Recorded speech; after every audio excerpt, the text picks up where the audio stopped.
하나님께서는 성도에게 힘도 주시고 평강도 주시고 위에서부터 우리에게 막 부어주시는 거예요. 뭘 통해서? 교회를 통해서. 주님은 머리고 교회는 몸입니다. 교회 통해서 주님이 계속적으로 공급해 주시는 거예요. 각 마디를 통해서 공급해 주시고, 그래서 공급해 주시는 힘으로 영광 돌리고 살게 하시는 겁니다. 우리의 인생의 목적은 하나님께 영광 돌리는 게 인생의 목적입니다. 영광은 하나님만 받아야 되는 거예요. 시편 115편 1절입니다.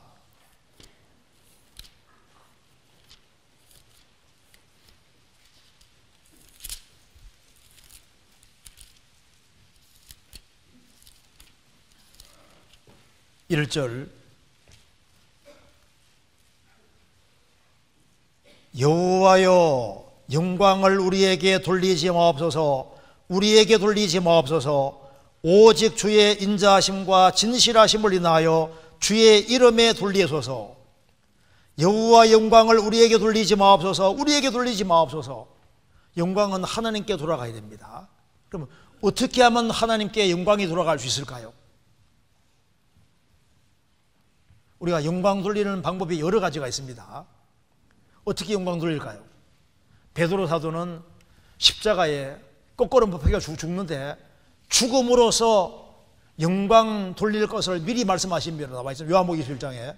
그러니까 순교하는 것이 영광이라고 했습니다.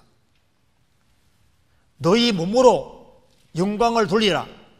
우리 몸으로 영광 돌리게 됩니다. 그런데 언제 주님이 영광을 받으시냐 하면은 우리가 형제자매로 서로 받는 것으로도 영광을 주님 받으시지만은 제일 크게 영광 받으시는 것이 뭡니까? 우리 가운데 열매가 많이 생기면은 그게 하나님께 영광이 되는 겁니다. 요한복음 15장입니다. 요한복음 15장 8절.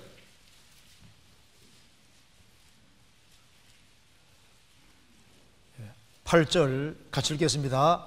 너희가 과실을 많이 맺으면 내 아버지께서 영광을 받으실 것이요 너희가 내 제자가 되리라. 여호와여 영광을 우리에게 돌리지 마옵소서.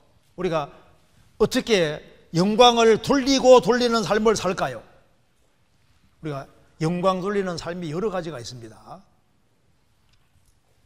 그런데 그것을 압축 요약하면 뭡니까? 너희가 열매를 많이 맺으면 내 아버지께서 영광을 받으실 것이다.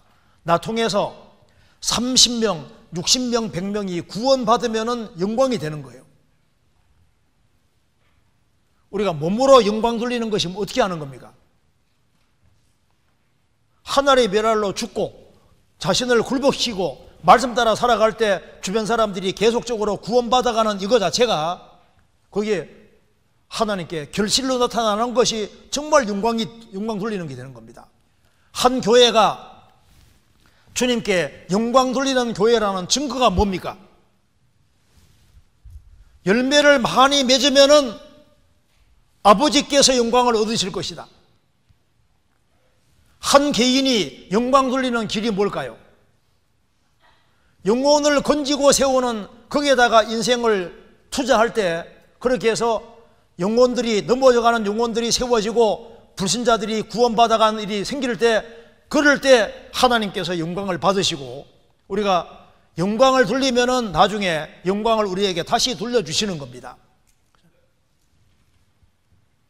우리가 살아있는 목적은 영광을 돌리고 그 일을 하다가 주님 앞에 가는 건데 그걸 가장 이제 궁극적으로 연결시켜 말하자면 결국은 뭡니까?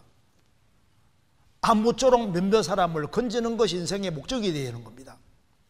내가 생을 살아가면서 얼만큼의 사람을 건질 것이냐, 그리고 건질 힘이 없더라도 같이 동참하면은 그게 주님께 영광 돌리는 게 되는 거예요.